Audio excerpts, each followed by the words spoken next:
Gata salvaje, viviendo en el fin del mundo, no conociste nunca un eslabón de esclavo. ¿Cómo conseguiste vivir siempre bien lejos de lo falso?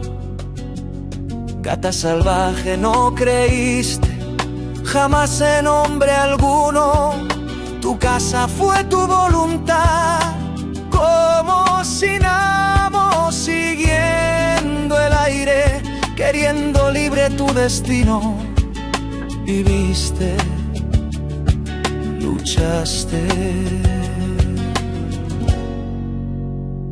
Gata salvaje que retornas cuando la tarde cae o cuando el sol rojo ya se ha ido, que apareces de pronto, inesperada, surgiendo del silencio, o de horizontes de nieblas, o de fríos, o de las viñas sin uvas, o de los campos sin trigos ni cebadas, o de crepúsculos poéticos que el misterio dibuja, o de yermos sin caminos, o de noches sin lunas, o de campos sin nombre, perdidos, o tal vez de lo más profundo de un mundo de bosques, tal vez habiendo dormido en casetas sin techo en las noches,